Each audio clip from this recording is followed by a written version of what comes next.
व्यक्ति ने सिगरेट की टुकड़ा को फेंका और अनजाने में अनूठी चीज पाई। लॉन सक्रिय नजर आया और जल्दी फैल गया। आदमी को अपनी आंखों पर शक हुआ, क्या यह धरती के देवता की प्रकटना हो सकता है? उसने जिज्ञासा में जमीन को छुआ, जिसकी बनावट कुछ अविशिष्ट थी। कौतुक में निक ने फावड़ा उठाया और जमीन से टकराया, यह जानकर कि यह मिट्टी नहीं बल्कि पीला प्लास्टिसिन था। इस विचित्रता ने निक को गहरा चिंतित किया। उसने तत्काल अपनी प्रेमिका जियाओमी को फोन किया और वे खुदाई में जुट गए। जियांग फैन ने अंडरग्राउंड छिपे हुए रहस्य को उजागर किया। दोनों ने लंबे समय से खोजबीन की, पर कोई सुराग न मिला। इसी समय आकाश में से एक विचित्र ध्वनि आई। ध्वनि लेजर जैसी तीव्र और पेनिट्रेटिंग थी। कोई सूर्य का प्राणी नहीं लग रहा था। ऊंचे होकर परिवेश देखने की इच्छा से दोनों ने द्रुत वेग से सीढ़ी लगाई। निक ने चढ़ाई कर वहां का नजारा देख आश्चर्यचकित हुआ। विला अनंत था, साफ सुथरे क्रम में, कब्रगाह की माफिक। बादल भी अद्भुत तालमेल में थे। निक जिसने इस दृश्य को निहारा अचंभित हो गया। यह किस तरह का प्रेत है? घटनाक्रम कुछ वक्त पूर्व शुरू हुआ था। निक और जियाओमी ने विवाह के गृह के लिए एक मकान चुनने की योजना बनाई थी। इस काल एक अजीब विक्रेता ने उन्हें अपनी संपत्ति पेश की, बताते हुए कि हालांकि यह उपनगरी में थी, पर सब बड़े और सुंदर विला थे और पड़ोसी मिलनसार और दयालु थे। कीमत भी गुणवत्ता से बेहतर और किफायती थी। सिर्फ 500 युआन प्रति वर्ग मीटर और प्रारंभिक भुगतान सिर्फ 5000 युआन था। तत्काल बस्ते के साथ जा सकते थे। यह न्यूनतम कीमत उनके लिए सुखद सिद्ध हुई और वे बिक्री के साथ घर का मुआयना करने को तैयार हो गए। लेकिन कम्युनिटी में प्रवेश करते ही उन्हें महसूस हुआ कि कुछ असामान्य था। सभी स्वतंत्र कुटुंब विला समान थे और अजीब बात यह थी कि आसपास कोई नहीं था। जल्द ही विक्रेता उन्हें 9 नंबर विला ले गया। ख्याल था कि यहाँ आकर शांति मिलेगी। दोनों ने घर की रचना का अवलोकन शुरू किया। बिक्री ने बताया कि सजावट, घरेलू उपकरण और फर्नीचर सब उपलब्ध थे और मुफ्त में दिए जाते थे। यह सब उन्हें अधिक आकर्षित कर रहा था। फिर वे आंगन में गए दौरा करने के लिए। जियाओमी ने पूछा कि अन्य निवासी क्यों नहीं दिखाई दिए, तो पाया कि बिक्री अब गायब था। जब बाहर निकले तो देखा कि वह अदृश्य हो चुका था। दोनों अबाक कह रह गए कि नीचे से है। घर देखने की रुचि क्षीण हो गई और वे तुरंत निकासी की योजना बनाई। दुस्वप्न का सामना होना बाकी था। जियाओमी यादों में खो गया, पर जल्द ही दोनों ने पाया कि रास्ता भूल चुके हैं। घूम फिरकर वापस आ गए। यहाँ से आ गया। तकनीक के चलते रास्ते के किनारे सभी मकान एक जैसे लगते हैं। विशिष्टता का अभाव है और लोग बिना दिशा के इधर उधर भटकते हैं। समुदाय की तुलना एक भूल भुलैया से की जा सकती है। निक को अपनी प्रेमिका में गाड़ी चलाने में समस्या नजर आई, इसलिए उसने खुद संभालने का निश्चय किया। फिर भी परिणाम स्वरूप उसे वापस विला नंबर 9 में आना पड़ा। दिन की रोशनी में भी यह स्थिति संभव है क्या दीवार से टकराने वाले प्रेत का सामना किया जा सकता है? तब जाकर दोनों को नेविगेशन चालू करना याद आया, किंतु निराशाजनक तथ्य यह था कि दोनों के फोन का सिग्नल चला गया। निक, जो बुराई में यकीन नहीं रखता, उसने बाहर जाना जारी रखा जब तक वह अंधेरा नहीं हो गया। फिर भी वे समुदाय से निकलने में असफल रहे। अजीब घटना ये थी कि जब गैस खत्म हुई, गाड़ी विला नंबर 9 के सामने आकर रुक गई। इस परिस्थिति के बाद दोनों थके हुए थे और उन्हें विला में एक रात आराम करना पड़ा। परंतु जब उन्होंने फ्रिज खोला, शैंपेन और स्ट्रॉबेरी मिली।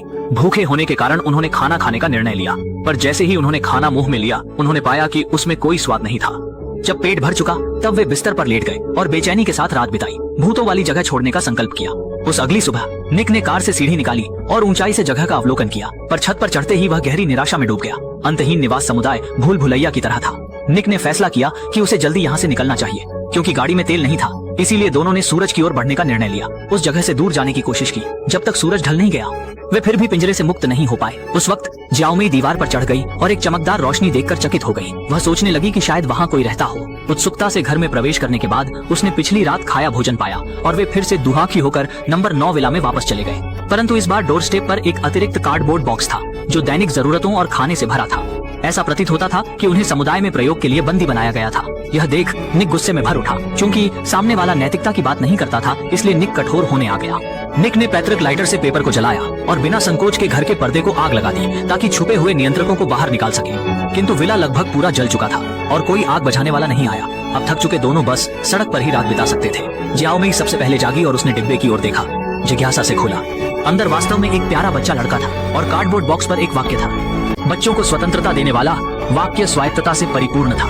इससे पहले कि वे कुछ कर पाते, नष्ट विला नंबर 9 पुनः संरचित सामने आया। स्वतंत्रता की ललक को पोषित करते हुए उनके पास बच्चे का पालन पोषण करने के सिवाय और कोई रास्ता नहीं था। परंतु अधिक विचित्र बात यह थी कि बालक का विकास अत्यधिक तीव्र था।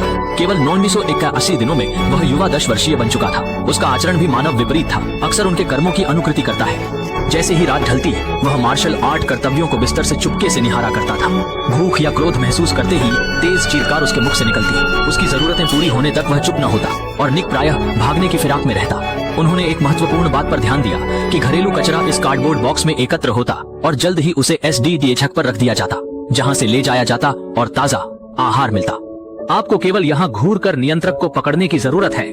किंतु एक पल का विचलन होते ही डिब्बा बदल दिया गया। निक अभी भी निकास की योजना में खोया था, जबकि शाओमी ने प्रतिकार त्याग दिया था। उसके द्वारा फेंके गए सिगरेट बट ने परिवेश को डरा दिया और आरंभिक घटना को फिर से स्थापित किया। इस खोज से निक प्रेरित हुआ, मान लिया कि जमीन के नीचे बाहरी दुनिया का एक पथ अवश्य होगा।